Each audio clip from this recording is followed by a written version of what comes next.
Buenas tardes. En mi calidad de estudiante de la carrera de abogacía de la Universidad de Mendoza, voy en este caso a hablar sobre el derecho y las nuevas tecnologías.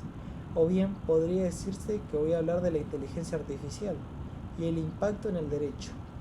Y para poder hablar de ello, la idea es pensar sobre el futuro y analizar qué es lo que está pasando y cómo esto va a impactar tanto en el derecho como también en los vínculos sociales.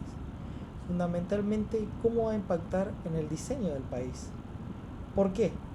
Porque, como bien decía Peter Drucker en el siglo pasado, la planificación a largo plazo no es pensar en decisiones futuras, sino en el futuro de las decisiones presentes. Y en este sentido, se sabe que a nivel mundial se están tomando decisiones al respecto de este tema. Y Argentina debería ir empapándose en estas cuestiones. ¿Por qué? Porque las nuevas tecnologías y las llamadas tecnologías de la comunicación y de la información están revolucionando nuestra sociedad, las relaciones interpersonales y nuestra forma de entender el mundo, entonces por extensión también el derecho y nuestra profesión de abogado.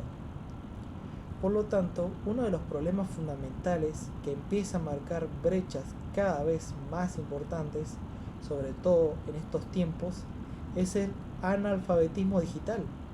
Por eso es tan importante entender que nosotros, en los hechos, estamos hoy asistiendo al choque de dos mundos.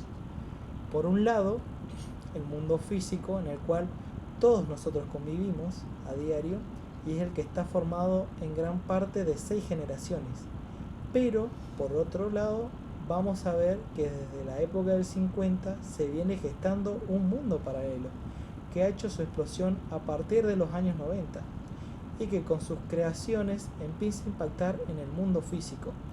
Y ese impacto en el mundo físico es el que está generando el grueso de los debates y de movimientos que estamos viendo en la actualidad.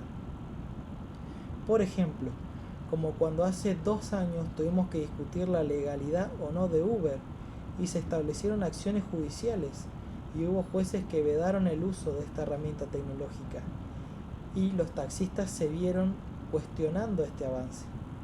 Lo que estamos viendo justamente con los conflictos que empieza a generar el choque de esos dos mundos que tienen dos visiones totalmente distintas. Por eso es que empieza a haber claramente un continuo ir y venir entre ese mundo real y el mundo virtual. Lo primero que uno plantea mirando al futuro y que para nosotros tenemos que empezar a pensar es que si ante estos escenarios hay que empezar a legislar, y nosotros creemos que sí, y de hecho el mundo está empezando a tratar de regular muchos de estos fenómenos que vamos a discutir con la idea de que, por un lado, motivar el desarrollo de la tecnología, pero analizando el impacto que eso puede tener en las conformaciones sociales, tales como la estamos viviendo en esta circunstancia especial de pandemia y los efectos que van a tener de aquí en adelante. Sobre todo considerando que estamos transitando una cuarta revolución industrial, próxima a una quinta. Pero lo interesante es que uno comprenda la aceleración con la cual se ha dado entre cada una de estas revoluciones. Comenzamos con la primera revolución industrial con el vapor como eje, la segunda en el siglo XIX con la incorporación de la electricidad en la producción, pero en el año 1990 se habla de la tercera y en el año 2005 estamos hablando de la cuarta. Es decir, lo que nos llevó siglos pasar de la primera a la segunda y de la segunda a la tercera, de la tercera a la cuarta, estamos pasando en solo años. Y la idea es que de la cuarta a la quinta también se pase en solo algunos años.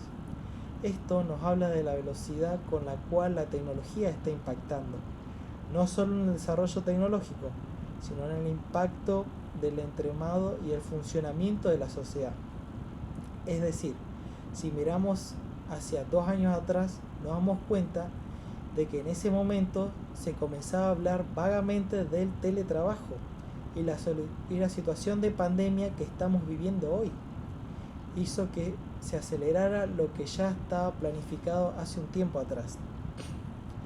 esto empieza a afrontar las bases del derecho, porque uno empieza a pensar que hay cuestiones del derecho que han quedado desactualizadas, como por ejemplo el derecho a la intimidad, que nace también de un fenómeno tecnológico, que era la aparición de teleobjetivo, la cámara de fotografías, y entonces la posibilidad de violar la propiedad sin violarla. En nuestro país, el derecho a la intimidad fue planteado por la Corte en el año 84. Lo que buscaba es proteger ámbitos de autonomía individual que están constituidos por los sentimientos, hábitos familiares, relaciones y costumbres, situación económica, etc., que teniendo en cuenta la forma de vida aceptada por la comunidad, están reservadas al propio individuo. Entonces, tendría que preguntarse si hoy este concepto en realidad no ha sido reconfigurado por la sociedad actual, porque pensemos simplemente, el hecho de que esos hábitos y costumbres que antes eran para uno, hoy están expuestos en las redes sociales permanentemente. Y esto llevado a los cambios que hemos experimentado en lo que refiere a las nuevas inteligencias artificiales, y a su vez trasladado al derecho. Podemos decir que algunos debates jurídicos manifiestan que en algunos casos, por no decir el total, opinan que los fallos debería decidir un robot, porque no sería permeable, porque un robot fallaría lo justo. Un robot diría lo que hay que resolver sin que pueda ser manipulado. Hay quienes dicen que no falta mucho para que los abogados sean absolutamente innecesarios, que uno va a poder a través de la tecnología preguntarle a un programa perfectamente diseñado cuál es la mejor solución para un dilema jurídico determinado, y que ese programa nos va a dar una respuesta mejor que el mejor abogado o un mejor despacho de abogados. Para contestar esta pregunta, decimos que hay dos posturas opuestas. Hay una postura que dice que los abogados jamás seremos reemplazados, y hay otra postura que dice que los abogados serán reemplazados por la tecnología. Para este interrogante hay que considerar que hay muchas cosas que hacemos los abogados que son perfectamente realizables por las máquinas. Las máquinas pueden leer, pueden sintetizar, las máquinas pueden hacer extractos de párrafos relevantes o de conclusiones inclusive, y además lo hacen mucho mejor aún. Sin embargo, las máquinas no pueden hacer tareas cognitivas cuando se trata ya de analizar un caso y aplicar la ley, entender cómo la ley debe aplicarse al caso concreto, conocer el trasfondo del caso. Ese tipo de asunto puede hacer que las máquinas no lo hagan tan bien. Por ejemplo, si le decimos a la máquina que una persona es un violador o asesino, la máquina va a leer el código penal y va a decidir qué pena le corresponde.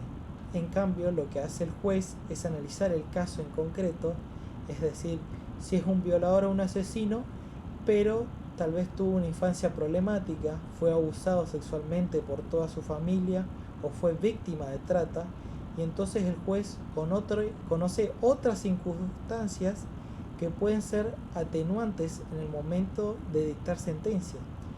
Y esto una máquina aún no puede hacerlo. La verdad es que ahí estamos partiendo de un problema grande. ¿Por qué?